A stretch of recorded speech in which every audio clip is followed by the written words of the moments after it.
Hello दोस्तों, अगर आप इस चैनल पर नए हैं तो सब्सक्राइब करना भूलना मत। तो चलिए कहानी की शुरुआत करते हैं। ये रिश्ता क्या कहलाता है में शुरुआत होती है अबीरा से, जो अपने दूल्हे की गेटअप में रहती है। वो कहती है, अरे किसको जल्दी है बोलो, मिठाई लेके आजा, जो ना सुने वो पाजी से भी बड़ा पाजा, अरे कहाँ रह गए बैंड बाजा, आ गए हैं दूल्हे राजा। जहाँ पर मिठाई का भी बंदोबस्त होता है और वहाँ पर ही अभी दिशा की माँ आके कहती है कि आइए बैठने का इंतजाम करते हैं, आपकी दुल्हन बनेगी कौन। जहाँ पर वो जल्दी से कहते हैं कि ये बैठने का अधिकार भी मुझे होना चाहिए, कि मैं कहाँ बैठना चाहती हूँ ये मैं डिसाइड करूँगी। जहाँ पर महर एक सोफ़े पे बैठी होती है तो वो कहती है कि मुझे वो पोजीशन चाहिए, मुझे वो सोफ़े पे बैठना है। जहाँ सब लोग हंसी मजाक में उठा देते हैं महर को और वो वहाँ पे बैठ जाती है। अब बैठने के बाद अबीरा कहती है कि लड़की तो बहुत ज़्यादा आज्ञाकारी है पर लगी भूख बहुत ज़्यादा है, क्या खातिरदारी की तैयारी है। जहाँ पर जल्दी से वो लोग बोलते हैं कि हाँ हाँ तैयारी है, और वहीं पर दादी साहब बोलते हैं अरे टेबल भी भारी है। जहाँ पे सब लोग वाह वाह कहते हैं कि वाह दादी साहब कितना अच्छा सा आपने बोला है। जहाँ अबीरा कहती है कि ओ पंडित जी, हमारे शादी का मुहूर्त कब निकल रहा है और दुल्हन कहाँ है। जहाँ पे मनीषा और काजल ये डिसाइड करने में लग जाते हैं कि वो सब तो ठीक है, मुहूर्त निकल जाएगा, शादी भी हो जाएगी, पर आखिर दुल्हन कौन बनेगा।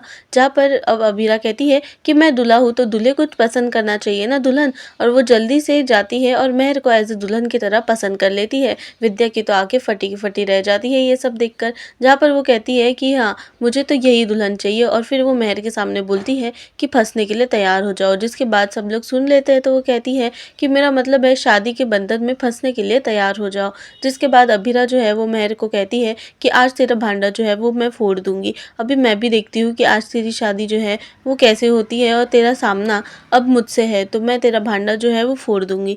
दूसरी तरफ हम देखते हैं कि सारी ही बैचलर्स पार्टी में मैच देख रहे होते हैं, जहाँ पर अरमान अभी भी गुमसुम सा बैठा होता है और सब लोगों का इंटरेस्ट जो है वो मैच में लगा रहता है। जहाँ सब लोग कहते हैं कि अरे यार इसमें तो विकेट जानी थी, अरे यार ये लोग इनिंग्स भी ढंग से नहीं निकाल रहे। वहीं पर जल्दी से मायरा आ जाती है और रिमोट से बंद कर देती है टीवी, जिसकी वजह से सब बौखला जाते हैं और कहते हैं कि अरे ये मैच देखने दे, बस अभी कुछ ही देर की बात है, हम जीतेंगे या हारेंगे हमें पता चल जाएगा। पर मायरा कहती है कि नहीं, आप लोग क्या कर रहे हो, आप भूल गए क्या कि हम पापा और आर्यन चाचू के यहाँ पर बैचलर पार्टी में आए हैं। चलो एक काम करते हैं, कोई गेम खेलते हैं। जहाँ पर सब लोग बोलते हैं पर ऐसा गेम है क्या जो हम सब खेल सके। तब मायरा कहती है कि चिट वाला गेम खेलेंगे। एक चिट में हम सब पूरे परिवार के नाम लिखेंगे, और जो चिट जिसको मिलेगा वो खुद नहीं देखेगा बल्कि बाकी सबको दिखाएगा, और फिर बाकी सब लोगों को बताना है कि वो कैसा है, और वो इंसान को गेस करना पड़ेगा। आर्यन जल्दी से चीट जो है वो बना के ला लेता है, और वहाँ पर ही दमयंती का नाम निकलता है सबसे पहले मनोज जी के हाथों, जो उनको तो दिखता नहीं है, उनको समझेगा नहीं। जहाँ पे वो पूछते हैं कि उम्र में कैसी है, तो वहाँ पर आर्यन कहते हैं कि उम्र में तो बहुत बड़ी है पर बहुत खूंखार है, खतरनाक है एकदम। जहाँ पर वो कहते हैं नकुल अंकल कि 20 साल पहले ही उन्हें हंसी आई थी। वहीं पर 8 बजने वाले होते हैं तो अरमान बार बार फ़ोन देख रहा होता है। वो कहता है कि आखिर अबीरा को मुझे एक चांस प्रूव करने का देना चाहिए भी या नहीं। ये बात जो है वो मायरा को अभी भी पता नहीं होती है। दूसरी तरफ जो शादी का माहौल होता है उसमें अबीरा और महर की शादी हो जाती है। जहाँ शादी की सारी रस्में, जो रियल शादी में रस्में निभाई जाती है, वो एक एक करके सारी ही रस्में की जाती है। जहाँ अबीरा कॉन्ग्रेचुलेशन बोलती है और महर को बोलती है कि तेरे सपने जितने भी शादी के हैं ना वो आज ही निभा ले। जहाँ महर कहती है कि क्यों, मेरी शादी परसों होने तो वाली है। जहाँ पर वो कहती है कि परसों, मैंने तो सुना है कि शादी उन्हीं की होती है जो जिंदा होते हैं। जहाँ पर उसकी आंखें फटी की फटी रह जाती है। दिशा कहती है कि नहीं माना, आप दोनों हस्बैंड वाइफ हो पर हमेशा चिपक के रहना जरूरी नहीं है। दूसरी तरफ अब दमयंती जी की लव स्टोरी जो है वो सुनाने के लिए सब लोग कहते हैं कि प्लीज़ अपनी लव स्टोरी जो है वो सुना दीजिए ना। वहाँ पर काजल वगैरह सब एक्साइटेड होते हैं तो दमयंती जी कहती है कि ठीक है, मैं मेरी कहानी जो है सुना देती हूँ। मेरी कहानी कुछ ज़्यादा खास नहीं है। मेरे पापा ने मेरा शादी जो है वो फिक्स कर दिया था, ना मुझसे पूछा था कि शादी करनी है या नहीं, ना मैंने उस दूल्हे को देखा था। और अब जब मेरी शादी हो गई थी उसके बाद मुझे पता चला था कि हमारे जो हस्बैंड है वो किसी और से प्यार करते हैं। तो तब जाके थोड़ा रिश्ता जो है वो हमारा कॉम्प्लिकेटेड हो गया था, क्योंकि हम मुझे तो पता ही नहीं था कि वो किसी और से प्यार करते थे। तो फिर सब पूछने लग जाते हैं कि अरे तब क्या हो गया, तब आपने फिर कैसे जीता। तो फिर वो कहते हैं कि मैं ना बचपन से ही ज़िद्दी थी, मैंने भी ठान लिया था कि अगर मैं शादी करूँगी तो इन्हीं से करूँगी और मुझे इनके हिस्से का प्यार जो है वो मिलकर रहेगा। तो इसी वजह से हमारा प्यार जो है वो मिल गया। जहाँ अबीरा अपने अरमान के बारे में सोच रही होती है तो वहाँ पर तान्या अबीरा को बोलती है कि तुम क्या किस बारे में सोच रही हो। वहीं पर अबीरा कहती है कि किसी बारे में नहीं, मैं ये सारे लड्डू लाई हूँ ना, ये सब को मैं बांट देती हूँ, तुम एक काम करो ये वाला लड्डू जो है ना वो तुम महर को दे। जहाँ तान्या कहती है कि नहीं एक काम करो तुम ही दे देना ना, पर अबीरा कहती है कि नहीं नहीं तुम दे दो, तुम ज़्यादा अच्छे से दे पाओगी। जहाँ पर अब सब लोगों की कहानी खत्म हो जाती है तो अब दादी साहब पे वो लोग उँगली उठा के कहते हैं कि दादी साहब अब आपकी लव स्टोरी की बारी है। अब आप हमें बताइए कि आपकी लव स्टोरी कैसे शुरुआत हुई। जहाँ पर दादी साहब कहती है कि मेरी लव स्टोरी में तो प्यार ही प्यार था। तुम्हारे जो दादाजी है वो इतना प्यार करते थे मुझसे कि जैसे ही आँखें खुलती थी वैसे ही सबसे पहले तो मुझे निहारते थे और मुझे निहारते थे और वहाँ पे ऑफ़िस जाते थे। ऑफ़िस जाने के बाद भी हर रोज़ मेरे लिए गुलदस्ते के फूल लाते थे और इतने ज़्यादा फूल लाते थे ना कि मैंने तो उन्हें बोल दिया था कि मतलब हमारा घर है गुलदस्ते का बगीचा नहीं। दूसरी तरफ जो लड्डू है वो महर को खिला देती है तान्या, तो वहाँ पर अब इसको शक हो जाता है कि कहीं अभीरा ने इसमें कुछ मिलाया तो नहीं है। उसे इतना बड़ा डाउट हो जाता है अभीरा पे कि वो जल्दी से जो भी उसने खाया होता है वो एक टिश्यू पेपर पे निकाल देती है और कहती है कि नहीं मुझे ये सब नहीं खाना है। जहाँ पर अब उसे पानी चाहिए होता है तो वहाँ पर अबीरा कहती है कि पानी चाहिए तुम्हें, सॉरी यहाँ पर जो बॉटल है उसे मुझे चाहिए। जहाँ पर अब सब लोगों की चिट्स निकाल के हो जाती हैं, सब लोग मज़े कर रहे होते हैं कि तभी अरमान की बारी होती है। अमायरा जल्दी से चीट का बॉक्स लेके अरमान की तरफ पहुँच जाती है और वहाँ पर चीट में से किसका नाम निकलता है तो वो है अबीरा का। अबीरा का नाम निकलते साथ ही सब लोगों की बोलती जो है वो बंद हो जाती है, क्योंकि ये किस्मत का खेल है कि उसके कार्ड में ही आखिर अबीरा का नाम क्यों निकला।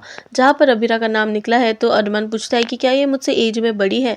जहाँ पर मायरू कहती है कि नहीं आपसे एज में बड़ी नहीं है। तब अरमान कहता है कि क्या इससे मेरी पटती है, क्योंकि मेरी बहुत लोगों से नहीं पटती। तो वहाँ पर मायरू कहती है कि नहीं आपसे इनकी बिल्कुल नहीं पटती है, फ़िलहाल बहुत कॉम्प्लिकेटेड रिश्ता है आपका। जहाँ पर वो उसको पूछता है कि क्या तुम्हारा रिश्ता इससे अच्छा है, तो बोलता कि नहीं मेरा तो रिश्ता और भी महा कॉम्प्लिकेटेड है। जहाँ पर अरमान समझ जाता है कि ये और कोई नहीं बल्कि अबीरा है। वो कहता है अबीरा अबीरा को मुझे एक मौका देना चाहिए, चलो मायरा मुझे आपसे कुछ बात करनी है। अब जाके हम लोग किचन का सीन देखते हैं। जो महर है वो हाथ लगाने वाली रहती है फ्रिज को, पर तभी जो दिशा है वो उसको निकाल देती है और जिसकी वजह से वो दोनों भी नीचे गिर जाते हैं। जहाँ पर दिशा कहती है कि अगर मैंने तुम्हें भी बचाया नहीं होता ना तो तुम ऊपर पहुँच गई होती, क्योंकि फ्रिज पे करंट लगा हुआ है। बीरा भाभी ने इसे ठीक करने की बहुत कोशिश की पर वो नाकामयाब रही, क्योंकि ये फ्रिज जो है देखो वहाँ पे स्टिकर भी लगे हुए हैं ना, इसकी वजह से उसमें पानी तो मिलेगा नहीं तुम्हें, तो इसकी वजह से मैंने तुम्हें बचा दी। जहाँ पर महर को अभी शक नहीं अभी पूरा यकीन हो जाता है कि कैसे भी करके वो मुझे मारने की फिराक में है।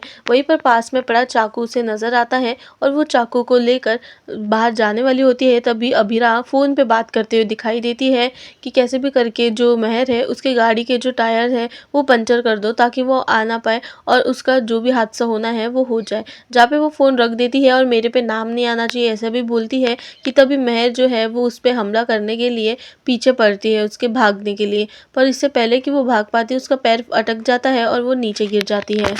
नीचे गिरने के बाद भी वो हार नहीं मानती है। जहाँ पर अबीरा बहुत मुश्किल से बची होती है, वो जल्दी से फिर से वही नाइफ़ उठाती है और वही नाइफ़ उठाने के बाद कहती है कि आज तो तेरा खेल ख़त्म, तू मुझे ख़त्म करने वाली थी ना, पर मुझे ख़त्म करना इतना आसान नहीं है। जहाँ पर जो अबीरा है वो कहती है कि मुझे भी ख़त्म करना इतना आसान नहीं है, तुमने मेरे परिवार के साथ जो किया ना, वानी के पापा और वानी की माँ जो है वो मजबूर थे, पर मैं मजबूर नहीं हूँ, मैं अबीरा हूँ और मुझे तुम इतने आसानी से मार नहीं सकती। जहाँ पर दोनों की हाथापाई भी होती है और वो हाथापाई में जो चाकू है वो उसके हाथ से निकल जाता है और जो हमारी महर है उसका हाथ भी मरोड़ देती है अबीरा, जिसके वजह से उसका हाथ दुखने लग जाता है। पर वो फिर से उसके पीछे भागती है उसे मारने के लिए, जहाँ पे अबीरा कैसे भी करके खुद की जान बचाने की कोशिश करती है।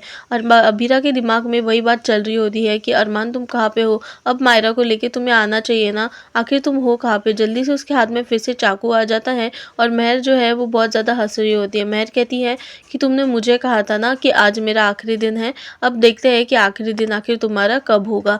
जहाँ पर महर जो है वो चाकू के साथ जो ये सब बोलती है, अबीरा को थोड़ा डाउट होता है कि आखिर ये सब बोलने की तैयारी क्या कर रही है। जहाँ पर अब वो उठती है तो महर उसे कहती है कि तुम्हारा सच जो है वो अब सबके सामने आएगा तो बर्बादी मेरी नहीं तुम्हारी होगी। वहीं पर मुक्ति आ जाती है और मुक्ति मम्मा का नाम लेती है। जहाँ पर अबीरा पलटती है, अबीरा के सामने सबसे बड़ा शौक रखा होता है, जिस चीज़ को उसने जिस इंसान को उसने अभी तक बचा के रखा, उस इंसान की आइडेंटिटी जो है वो सबके सामने आ चुकी है। जहाँ पे उसी टाइम पे अरमान और मायरा भी आ जाते हैं और घर का एक एक सदस्य वहाँ आ जाता है। महर ये सब देखकर बहुत ज़्यादा स्माइल करने लग जाती है, क्योंकि उसे तो पता था कि ये सब होने वाला है। जहाँ पर मम्मा कहने के बाद मायरा जो है वो मुक्ति से पूछती है कि मुक्ति क्या ये तेरी मम्मा है? तो वहाँ पर मुक्ति कहती है कि हाँ, यही मेरी मम्मा है।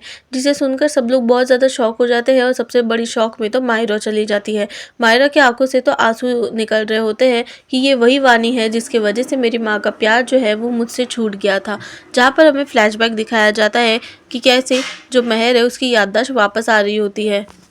महर महर कमेंट करती है कि इसका मतलब जो मुक्ति है वही वानी है। वो जानबूझ के ऐसा कमेंट करती है और वहाँ पर मुक्ति का जो सर है वो फिर से दुखने लग जाता है। उस सर की वजह से वो अपने सर को बहुत पकड़ के रखती है और वहाँ पर जो महर है वो बार बार मुक्ति का नाम लेती है ताकि सब लोगों को पता चले कि वो मुक्ति ही थी जिसकी वजह से मायरा की ज़िंदगी में ये सब हुआ और मायरा और अबीरा जो है वो अलग हो चुके हैं। जहाँ पे अबीरा देखती है कि मुक्ति का सर बहुत दुख रहा है, उसे बहुत ज़्यादा तकलीफ हो रही है, उसे बल्कि फ्लैशबैक्स दिख रहे होते हैं उस दिन के जिस दिन वो हादसा हुआ था 8 साल पहले। जिसके बाद अबीरा कहती है कि बेटू तू टेंशन मत ले, तेरी माँ जिंदा है ना, तुझे कुछ भी नहीं होने देंगी बेबी गर्ल, तू टेंशन मत ले, तू मेरी बेटी है और मेरी बेटी को बचाना मुझे अच्छे से आता है। वो इतने प्यार से मुक्ति को देख रही होती है कि मायरा की आंखों में तो जल सी पना होती है। जहाँ पर मायरा को ऐसा लगता है कि मेरी मम्मा का प्यार जो मुझे मिलना चाहिए था वो वानी को। जिसके बाद वो जल्दी से कैसे ना कैसे करके मुक्ति को वहां से घर से बाहर लेके जाने की कोशिश करती है ताकि उसको आराम दे सके। जहाँ दूसरी तरफ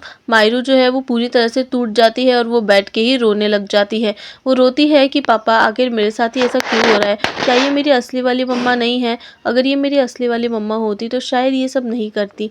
देखो ना, इन्होंने फिर से मेरा दिल तोड़ दिया। आखिर मेरा दिल कितने बार टूटेगा और एक ही इंसान आखिर मेरा दिल कितने बार तोड़ने वाला है। मुझे मुक्ति से नफरत थी, पता है ना आपको, पर फिर अब मेरी उसके साथ दोस्ती हो गई थी तो मुझे लगा था कि शायद सब कुछ ठीक है, पर नहीं पापा, देखो ना उन्होंने फिर से आकर सब कुछ प्लान जो है वो चौपट कर दिया। अभी मुझे देखो ना, वो कितने प्यार से वानी को ट्रीट कर रही थी, वो प्यार तो मेरा था ना, वानी के हिस्से में माँ का प्यार क्यों आ गया, मेरे हिस्से में क्यों नहीं आ पाया? जहाँ पर अब महर आती है और फेक सिंपैथी दिखाते हुए कहती है कि सॉरी मायरा, मुझे नहीं पता था कि मुक्ति जो है वो वानी निकलेगी। अगर मुझे पता होता तो मैं ऐसा काम नहीं करती। वो तुम्हारी फ्रेंड्स थी इसलिए मैंने तुम्हें कहा था कि उसे इनवाइट करो। मुझे नहीं पता था कि वो वानी है। अगर मुझे पता होता, इतना सा भी स्लाइटली आइडिया होता तो मैं ऐसा कभी नहीं करती। जहाँ पे मायरा कहती है कि ये ज़रूर मेरी कोई इविल मम्मा तो नहीं है, इविल मम्मा की ट्विन तो नहीं है जो बार बार आ रही है और मेरा दिल तोड़ के जा रही है। देखो ना, जो मेरे हिस्से का प्यार था, जो मेरी मम्मा थी, वो और किसी को नहीं बल्कि वो वानी को मिल गई, वो मुक्ति को मिल गई। और इन सबको ये बात पता था। अभीरा को तो पता थी ना ये बात, मम्मा को तो पता थी, पर तब भी उन्होंने मुझसे ये बात छुपा के रखी। क्यों छुपा के रखी? ताकि मेरा दिल ऐसा टाइम पे तोड़ सके। जहाँ पर अरमान सोचता है कि इसीलिए अबीरा से मैंने हर बार जब भी पूछा कि आखिर वो कौन है जो उसे अपडेट दे रहा है, उसने आज तक मुझे कभी वो नाम नहीं बताया। वो इसलिए नहीं बताया क्योंकि वो छुपा के रखना चाहती थी। अब हम प्रोमो में देखते हैं जहाँ अरमान कहता है कि बस करो, तुमने जो दिखाना था मैंने दिखा दिया और मैंने भी देख लिया। जहाँ पर अबीरा कहती है कि नहीं, मैं तो तुम्हें महर की सच्चाई दिखाना चाहती थी। जहाँ पर अरमान कहता है कि महर की सच्चाई तो नहीं, पर तुम्हारा सच सबके सामने आ ही गया है कि कैसे करके तुमने इतना बड़ा झूठ बोला। तुमने खुद की बच्ची को छोड़ के दूसरी बच्ची को बचाया और अब महर का नाम ले रही हो। तो ये सब जो है उन दोनों के बीच में बातें चल रही होती है। दूसरी तरफ हम हॉस्टल के मेस में देखते हैं कि जो मायरा है वो मुक्ति के साथ रहने के लिए इनकार कर देती है। वो कहती है कि ठीक है, तुम्हें अगर जाना ही है रूम छोड़ के तो एक बार मेरी मम्मा से बात कर लो, उसके बाद तुम्हें जहाँ जाना है तुम वहाँ चले जाना, मैं तुम्हें नहीं रोकूंगी।